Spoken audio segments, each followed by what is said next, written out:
Prima di vedere assieme come insegnare al nostro cane a non tirare, è importante capire i motivi per cui lui lo fa. I motivi sono molto semplici. Il nostro cane fa associazioni e quindi impara tramite queste. Se l'associazione che lui fa fin da cucciolo è che al suo tirare a guinzaglio segue che raggiunge l'obiettivo che si prepone, ossia lui tira e noi gli camminiamo dietro, lui si convincerà che il guinzaglio funziona così: io tiro e ci muoviamo. Infatti tutti i cani che prendo in mano, che sono abituati a tirare, appena il guinzaglio è molle, ossia non c'è tensione, loro fanno tutto il possibile per riportare a quella tensione, proprio fanno gli scatti. Fanno così proprio perché sono abituati a camminare così.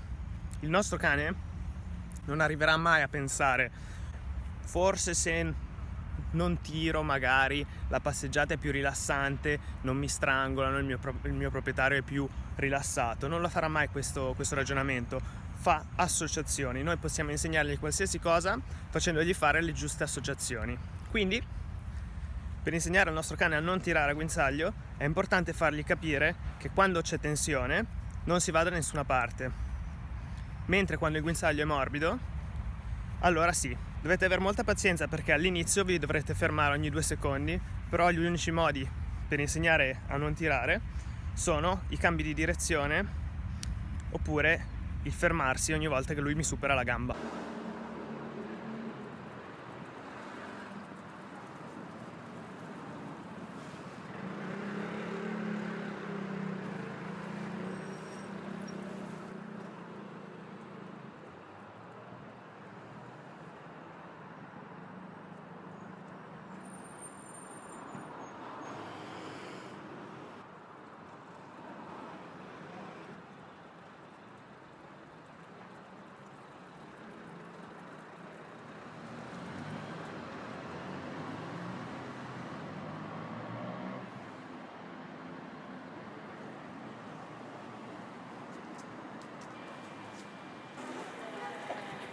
Vedete com'è agitato lui in questo momento? La cosa che molti sbagliano è continuare ad andare avanti a muoversi. Questo non fa calmare il nostro cane, perché non riesce ad assimilare tutti gli stimoli a cui è sottoposto durante la passeggiata per strada, soprattutto in città. Questo è un cane molto pauroso e quindi continua a guardarsi in giro. Se io non gli do il tempo di capire quello che sta succedendo attorno a lui e di normalizzarlo, il mio cane tirerà sempre, perché sarà sempre distratto, e ogni passo che farò aumenterò la sua agitazione. Per questo motivo io mi devo fermare quando lui appunto tende il guinzaglio.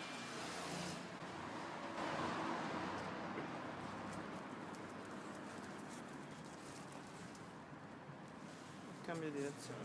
Voilà. Lui si ribella. Se in questo caso il cane si pianta per terra tirandovi indietro, voi non dovete cedere.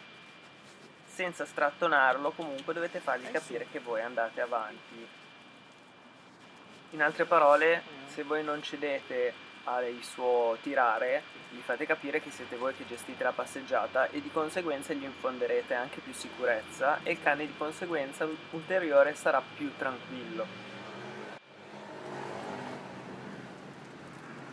Se notate, quando io parto lui attacca a guardarsi in giro a destra e a sinistra come un matto, allora non posso andare avanti, perché sarebbe un rinforzo alla sua confusione mentale.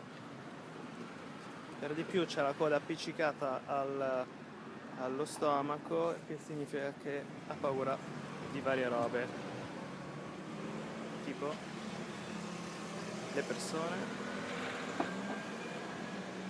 ed è questo che lo rende così agitato. Perciò dobbiamo dargli il tempo di calmarsi. L'ideale sarebbe che mi guardasse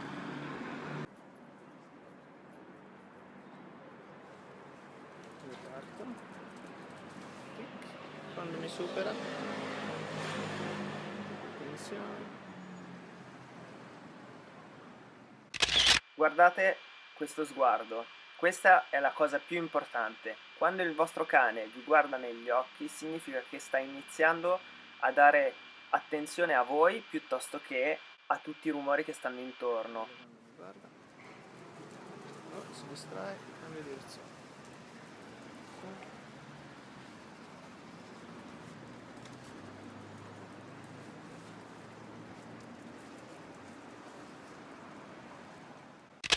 Quindi quando il cane vi guarda significa che sta facendo progressi, sta iniziando a tenervi d'occhio come riferimento, ed è questo che noi vogliamo, essere un riferimento.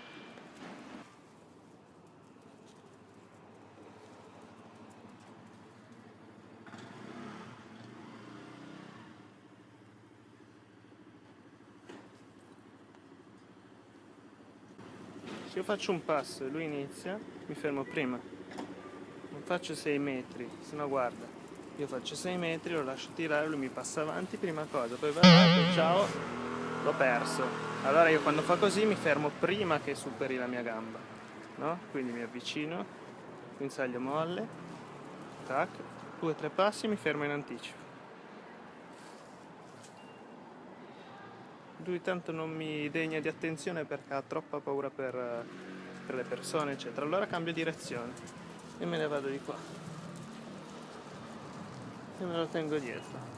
Quando lui sta dietro procedo, se lui supera la mia gamba mi fermo prima e se lui va avanti genererà a lui tensione.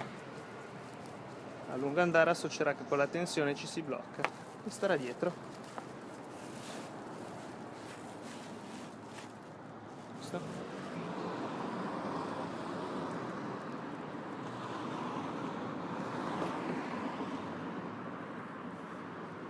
Vedete che il guinzaglio è morbido, no? Non tengo tensioni, a meno che lui non le generi. Se lui si ferma senza tirare, no? Tipo tac, micro tiratina, non è niente di che. E ok.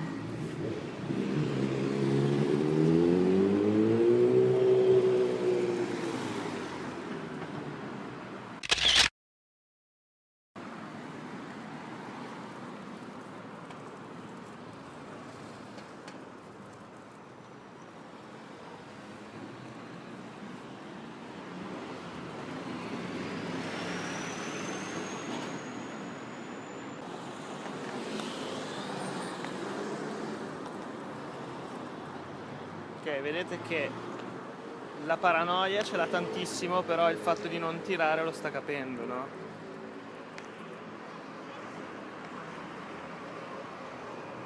Ma non è un video sulla paura per ora. Concentriamoci sul guinzaglio. Ok, lui non mi fila tantissimo, però si capisce che non deve tirare. Poi tirerà un po' ogni tanto ci ragionerà, ci vuole tempo. Andiamo con l'attraversamento qua.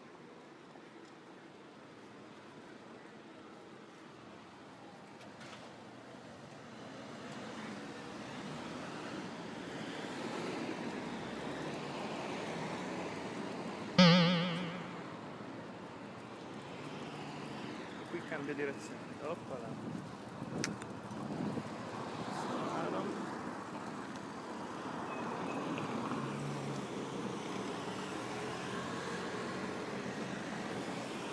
Il guinzaglio non è più teso, no? Lui ha sempre le sue paure, però fa molta più attenzione a non tirare. Step numero 1 superato.